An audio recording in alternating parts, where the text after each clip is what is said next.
Hello my dear friends. आज हम एक और नया टॉपिक है जो सबसे इम्पोर्टेंट है, वो है सेंटेंस बनाना, वाक्य बनाना इंग्लिश में। अब बहुत से बच्चे हैं जिनको इंग्लिश में सेंटेंसेस बनाने में, वाक्य बनाने में बहुत प्रॉब्लम्स आती हैं और इसी वजह से वो ना तो कोई पैराग्राफ लिख पाते हैं, कोई भी क्वेश्चन का आंसर खुद नहीं बना पाते, बल्कि उनको रटना पड़ता है। तो इस चीज़ को सुलझाने के लिए हम आज बहुत ही एक इंटरेस्टिंग तरीके से सेंटेंस बनाना सीखेंगे। अब यहाँ पर एक रोल प्ले में से हम शुरू करते हैं। यहाँ पर है एक रोबो और ये है एक टीचर। आप यहाँ पिक्चर में देख रहे हैं, रोबो बहुत ही कंफ्यूज्ड है। तो टीचर उससे कहती है, hello Robo, why do you look so confuse today? तुम किस उलझन में हो, क्या हुआ है तुम्हें? Robo, oh no, I am trying to speak in English but my sentence are jumbled. कि मैं इंग्लिश में बोलने की कोशिश तो कर रहा हूँ पर मुझसे बन नहीं पा रहे। तो टीचर कहती है, don't worry, I will teach you the correct sentence structure. मैं तुम्हें सिखाती हूँ कि किस तरह से बात करनी चाहिए।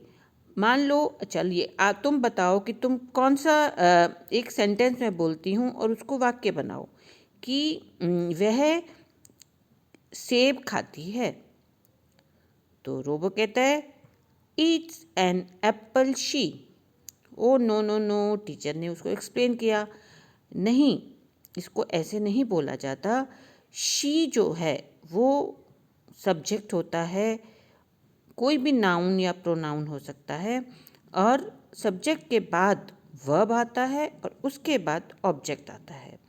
तो अब आप देखो, जैसे मैं नेक्स्ट स्लाइड में दिखा रही हूँ, क्या फार्मूला है, हमें वाक्य कैसे बनाना चाहिए। पहले सब्जेक्ट आता है, सब्जेक्ट में नाउन या प्रोनाउन या कोई नेम, किसी भी नाउन का मतलब ही होता है किसी भी पर्सन, प्लेस या थिंग का नाम। कोई भी व्यक्ति, वस्तु या स्थान का नाम जो होता है वो सब्जेक्ट होता है। नाम भी आ सकता है और उसकी जगह इस्तेमाल होने वाले जो शब्द हैं प्रोनाउन। तो यहाँ पर सब्जेक्ट में क्या आएगा, नाउन या प्रोनाउन। तो आप ध्यान रखेंगे। और प्रोनाउन क्या होते हैं, नाउन की जगह में इस्तेमाल होने वाले शब्द, जैसे he, she, it, you, I, we. तो इस तरह के जो शब्द हैं जो हम नाउन के जगह में इस्तेमाल करते हैं, नेमिंग वर्ड्स जो होते हैं उनके जगह पे इस्तेमाल करते हैं। तो सब्जेक्ट जो है वो इनमें से कुछ भी हो सकता है। उसके बाद आता है वर्ब और उसके बाद आता है ऑब्जेक्ट। मतलब अब जैसे अभी हमने किया, तो पहले आएगा शी, फिर आएगा वर्ब ईट और फिर ऑब्जेक्ट आएगा एन एप्पल। तो सब्जेक्ट क्या है, शी, वर्ब क्या है, ईट्स, और ऑब्जेक्ट है एन एप्पल। अब इसको हम और अच्छी तरह के सीखेंगे। नेक्स्ट स्लाइड में देखिए, मान लीजिए अब और भी सेंटेंसेस हैं, जैसे वह लेटर लिखती है, तो शी राइट्स अ लेटर। फिर वे सब फुटबॉल खेलते हैं, दे सब्जेक्ट हो गया, प्ले जो है वो वर्ब हो गया और फुटबॉल जो है वो ऑब्जेक्ट हो गया। तो मैंने इससे जो पिछली स्लाइड है उसमें वर्ब्स के बारे में पूरी पिछली जो वीडियो बनाई थी उसको आप लोग एक बार दोबारा से उसको रिवाइज करिए, क्योंकि वर्ब्स का यूज़ करना बहुत इम्पॉर्टेंट है। वर्ब्स का यूज़ करना आना चाहिए और सेंटेंस का बहुत ही इम्पॉर्टेंट हिस्सा होते हैं वर्ब्स। तो आप प्लीज़ आप लोग एक बार वो वर्ब वाली वीडियो ज़रूर उसको देखिए। फिर है वो रोबो, आप भी देखो। फिर ही ड्रिंक्स वाटर, वह पानी पीता है। तो the cat chases the mouse, जो कैट है वो चेज कर रही है, पीछा कर रही है, किसका, माउस का। फिर है वी वॉच अ मूवी, हम क्या कर रहे हैं, मूवी को देख रहे हैं। तो रोबो देखो, देखा आपने कितने सेंटेंसेस हमने ठीक से बनाए और सब में ही पहले सब्जेक्ट आ रहा है, फिर वर्ब आ रहा है और फिर ऑब्जेक्ट आ रहा है। तो आपको ये जो स्ट्रक्चर है सेंटेंस का, इंग्लिश में ऐसे ही बनाया जाता है सेंटेंस को। अब जो देखिए, जब रोबो को ये समझ में आ गया तो वो Robo he is very happy. You can see कि रोबो बहुत ही खुश हो गया है एंड उसको आ गया सेंटेंस बनाना, शी ईट्स एन एप्पल। तो अब इसके बाद हम देखेंगे कि यहाँ पर अब आपको एक और चीज़ का बहुत ध्यान देना है कि हम लोग ज़्यादातर ट्रांसलेट करते हैं, हिंदी वाक्यों को इंग्लिश में बनाने की कोशिश करते हैं। तो उसमें हमारी गलती क्या होती है? हिंदी में और इंग्लिश का जो सेंटेंस का स्ट्रक्चर होता है वो अलग होता है। इंग्लिश में हम पहले सब्जेक्ट बोलते हैं, फिर वर्ब बोलते हैं, फिर ऑब्जेक्ट, जबकि हिंदी में हम सब्जेक्ट बोलते हैं पहले, फिर ऑब्जेक्ट बोलते हैं और वर्ब हमेशा बाद में आता है। तो आप उसका एग्जाम्पल, मैं आपको एग्जाम्पल से समझाती हूँ कि देखिए किस तरह से इंग्लिश और हिंदी में सेंटेंस बनाने में क्या होता है। अब यहाँ पर जैसे सब्जेक्ट, सबसे पहले क्या आया? सब्जेक्ट आया, सॉरी, सबसे पहले सब्जेक्ट शी, फिर वर्ब ईट्स, फिर एप्पल, ऑब्जेक्ट आ गया। ठीक है, लेकिन हिंदी में क्या कहते हैं हम? वह एक सेब खाती है, तो वह तो है सब्जेक्ट, फिर ऑब्जेक्ट जो है वो आ गया सेब, पहले आ गया, और वर्ब जो है वो आखिर में आया, खाती है। देख रहे हैं आपको, ये सबसे बड़ा जो वाक्य बनाने में बच्चे बहुत बड़ी मिस्टेक यही करते हैं, हिंदी को इंग्लिश में ट्रांसलेट करते हैं और फिर वहीं गलती कर देते हैं। तो हिंदी को जब आप इंग्लिश में ट्रांसलेट करते हैं तो वर्ब पहले आता है और ऑब्जेक्ट बाद में। इस चीज़ को आप बहुत ध्यान देंगे। अब आप नेक्स्ट स्लाइड देखिए। यहाँ पर अगर हमें उन सेंटेंसेस को और ज़्यादा, अगर हम उसको डिस्क्राइब, अब ये जो छोटे छोटे सेंटेंसेस हमने बनाए इसको हम डिस्क्राइब भी कर सकते हैं, जैसे कि उसको हम लंबा भी बना सकते हैं। अगर हमें लंबा बनाना हो सेंटेंस को तो हम क्या करेंगे? जैसे मान लीजिए हमने अभी सेंटेंस किया शी राइट्स अ लेटर, लेकिन अगर हम इसको लंबा बनाना चाहें तो हम क्या करते हैं? उसमें एडवर्ब डाल देते हैं, उसमें हम article, adjective, prepositions, nouns, pronouns, इन सब का यूज़ करते हैं। अब आप, ये सारे पार्ट्स ऑफ स्पीच है। मैंने एक वीडियो पार्ट्स ऑफ स्पीच पर भी डाली थी, प्रेपोजिशंस पर, उसको भी आप ध्यान से देखिए। तो इसमें जो है, इस वाले जो वीडियो में आप देख रहे हैं कि इस वाले सेंटेंस में देखिए, शी क्या है? प्रोनाउन है। शी क्विकली राइट्स, पहले था शी राइट्स, लेकिन वो लिखती है जल्दी। और अच्छे सेंटेंस बनाने हों तो आप उसमें आपने क्या ऐड कर दिया? एडवर्ब ऐड कर दिया। वर्ब को डिस्क्राइब करने वाले शब्दों को हम एडवर्ब कहते हैं। तो वो लिखती कैसे लिखती है? लिखना, राइट तो हो गया वर्ब, और लेकिन किस तरह से लिखती है? एक्शन जो है लिखना, उसको डिस्क्राइब करने के लिए क्या शब्द हुआ?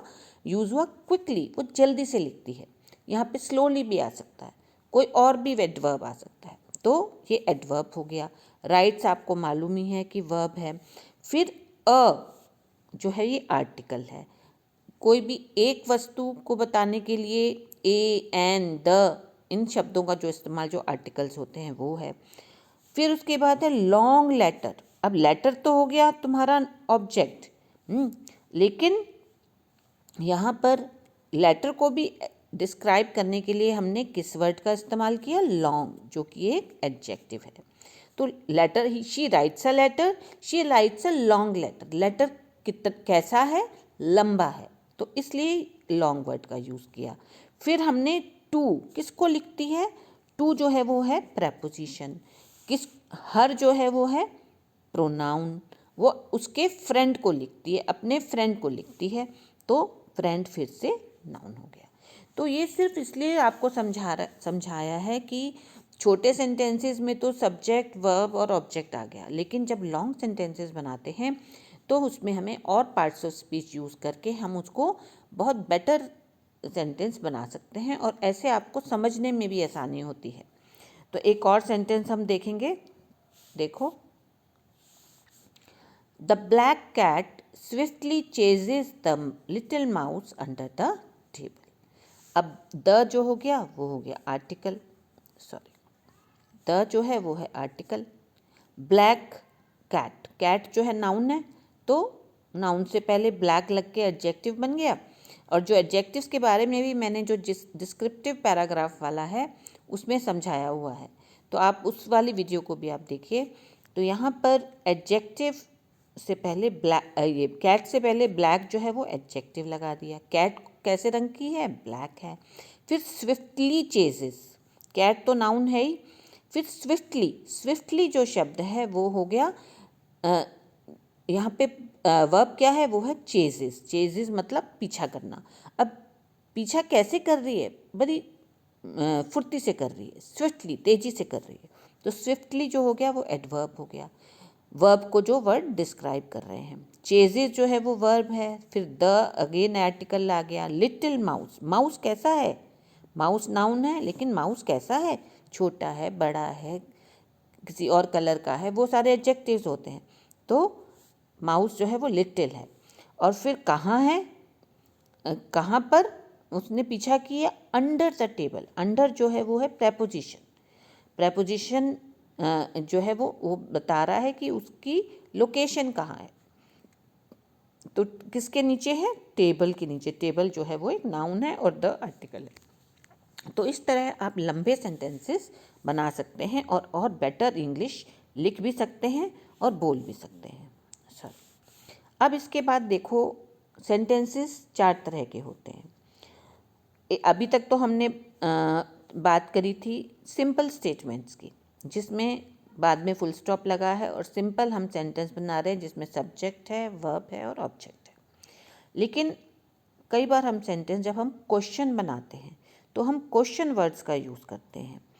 तो अब यहाँ देखो, हम कोई, अगर आप पूछते हैं व्हाट इज़ योर नेम, तो व्हाट जो है वो है क्वेश्चन, क्वेश्चन वर्ड है कि तुम्हारा नाम क्या है। तो यहाँ पर सब्जेक्ट प्लस ऑब्जेक्ट, लेकिन हिंदी में हम क्या बोलते हैं? तुम्हारा नाम क्या है? What is your name. अब यहाँ पे नाम जो है वो पहले आ गया हिंदी में जब बोल रहे हैं, और क्या है जो ये वर्ड है, क्वेश्चन वर्ड, ये बाद में आया। आप देख रहे हो हिंदी और इंग्लिश में सेंटेंस बनाने में क्या फ़र्क आ रहा है? क्वेश्चन वर्ड इसमें पहले आ गया, लेकिन इसमें हमारे हिंदी में क्वेश्चन वर्ड बाद में आता है। तो व्हाट इज़ योर नेम, तुम्हारा नाम क्या है, और वर्ब तो लास्ट में आता ही है। इसमें हिंदी में वर्ब लास्ट में आएगा, जबकि यहाँ पर ये वर्ब पहले आ गया। तो इस तरह से आपको ध्यान देना है। जैसे डू यू लाइक टी, क्या तुम्हें चाय पसंद है। अब क्या, ये भी क्वेश्चन वर्ड है। डू जो हेल्पिंग वर्ब से भी क्वेश्चन बनते हैं। क्वेश्चन वर्ड्स के ऊपर भी मैं एक अलग से वीडियो बनाऊंगी, आपको और अच्छी तरह समझ में आएगा। पर डू से क्वेश्चन बन रहा है, तो क्या डू यू लाइक टी। अब देखो, पसंद करना होता है लाइक, लाइक पहले आ गया, यहाँ पर बाद में आया। तो आप देख रहे हो कि दोनों ही सेंटेंसेस में जो क्वेश्चन बन रहे हैं उसमें वर्ब पीछे ही आ रहा है। तो आप इसको ध्यान देंगे। अब नेक्स्ट जो है, हम एक और तरह का सेंटेंस होता है नेगेटिव। जब हम किसी चीज़ के लिए को नेगेटिव वाक्य बनाते हैं कि ये नहीं है। जैसे यहाँ पर एक सेंटेंस है, she does not like ice cream. उसे हिंदी में कहेंगे उसे आइसक्रीम पसंद नहीं है। तो डज नॉट, लाइक, एक तो आप देखो कि लाइक पहले आ गया और आइसक्रीम के बाद, आइसक्रीम बाद में आई, लेकिन यहाँ पर जो ऑब्जेक्ट है आइसक्रीम वो पहले आ गई और वर्ब बाद में आ गया। और वर्ब के साथ पसंद नहीं है, जो वर्ब के साथ नॉट लगा, लेकिन यहाँ पर लाइक से, वर्ब से पहले नॉट लगा। तो दोनों में अंतर है। I don't go to school, मैं स्कूल नहीं जाता हूँ। मैं स्कूल, स्कूल देखो आप, यहाँ शुरू में आ रहा है और यहाँ लास्ट में जा रहा है, क्योंकि ऑब्जेक्ट पहले आता है। जाना जो है वो बाद में आता है। और जब हम नेगेटिव सेंटेंस बनाते हैं तो हम नॉट लगाते हैं, does not, do not go. तो इस तरह से वाक्य बनाए जाते हैं। इसके बाद अभी हमने 3 तरह के कर लिए, simple statements, interrogative sentences, negative sentences. इसके बाद हम नेक्स्ट पे आते हैं, 4th पे, इम्पेरेटिव सेंटेंसेस। अब इम्पेरेटिव सेंटेंसेस क्या होते हैं,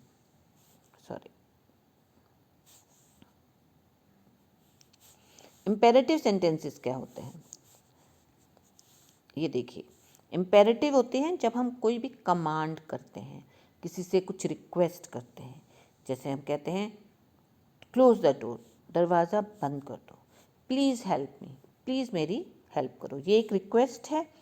और क्लोज द डोर जो है वो है एक कमांड, और ये है कमांड और ये है रिक्वेस्ट। तो अब यहाँ पर अगर हम हिंदी में बोलेंगे तो देखो, यहाँ पे डोर लास्ट में आ रहा है, लेकिन यहाँ पर डोर शुरू में आ रहा है।